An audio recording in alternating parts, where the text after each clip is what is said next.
Здравейте хора, аз съм Рафи и днес ще правя ревю на Ender PvP. Той е... Сървъра е за 1.8.8 и не е премиум, което значи, че може да влизате. И това е спауна.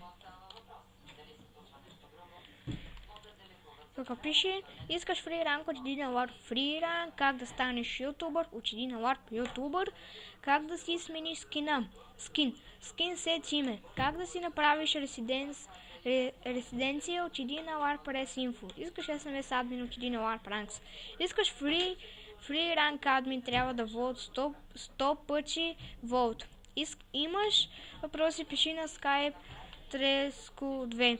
Искаш да играеш Kit PvP, отиди на Warp Kit PvP. Евентите са всеки ден 20 часа. Така, първият Warp е Warp 1/1.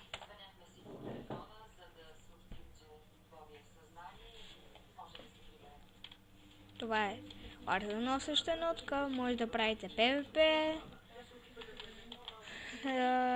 Един срещу един. И следващия Warp е Warp Enchant. Него могат да енчантвате неща до 30 левел. Виждате колко е голям енчантинга. Има много енвили. И тук енчантинга. Така. Виждате тук наковалния колко струва и също. Да. Следващия Warp е Warp End.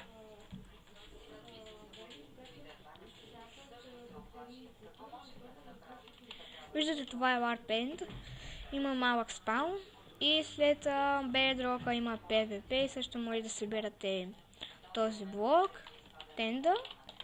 Следващия Warp е Warp Event. Както казах, евентите са от всеки ден от 20 часа. Това е Warp Event. На него всеки ден има евенти. Така, следващия Warp е Warp Free Rank.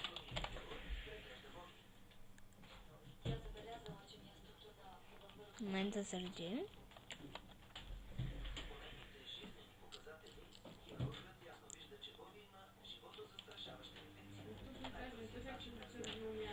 Това е Warp Free Rank. На него може да си взимате ключове, от които може да станете ранг Ender и Ender Plus, къде може да вземете тези ключове. Ето тук. Може да вземеш кей, но в момента няма, защото е рестартнал на 30 минути. И тук пише вземи кей за твоя фри ранг, който е само Ender. Ти дават. И така. Следващия Warp е Warp Гора.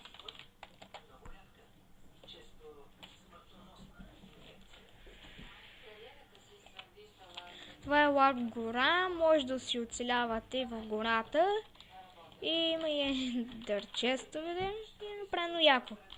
Следващия Warp е Warp Nether.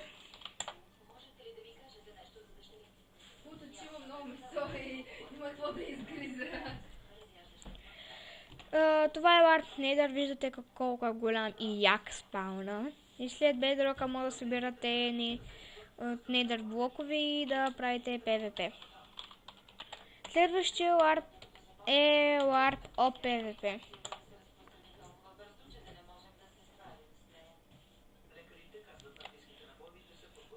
Виждате, това има два честа. Единият чест е с броня. Ето, само да отворя, че влаги. Ето, единият чест е с фул брони, сетове и 3 стака легендарки. И другия е с полшанки разни.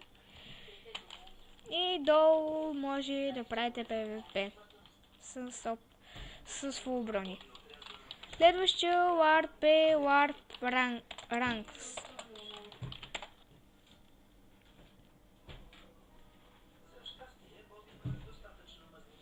Виждате, тук има два ранка. Един админ, който е 6 лева с ДДС. Следващия ранк е плюс Ender Plus, който има Game Mode 1, Mood, Тембан, Jail и Kick. Плюс 12 Set Home И тук долу показва SMS-а на какъв текст и номер да прачиш. И след това трябва, като ви върне код, да го дадете на оунера. Следващия warp е warp resinfo.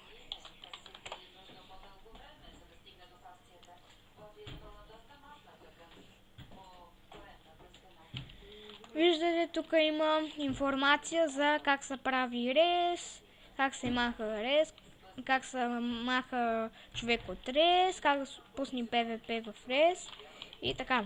Следващия warp е warp ruler, който е на спауна. Момент, ето го. Ето това са правилата, няма да ги чета, защото ще ми отнеме много време. Ето, виждате. И следващия warp е warp staff, който е тук. Ето виждате двата оунера, двата админа и единия мод и двамата хелпери. Следващия warp е warp ютубър. Тук пише как да станем ютубър. Първо трябва да станеш ютубър, за да трябва да разполагаш поне 125 subs. Второ, трябва да имаш снимано и качено ревю. Трето, в ревюто трябва да кажеш, че сървъра е 24/7 и е резидентски PvP. Да, сървъра е 24 от 7 и резиденси кит PvP. Забравих да го кажем. Трето, в описанието трябва да напишеш IP-то на сървъра и да имаш поне 5-6 харесвания на ревюта. Като сте направили всичко пишете на msproivobg за ранка и за да видя клипа. И да, това беше от мен. Надявам се да ви хареса клипа. Аз бях Рафи и чао!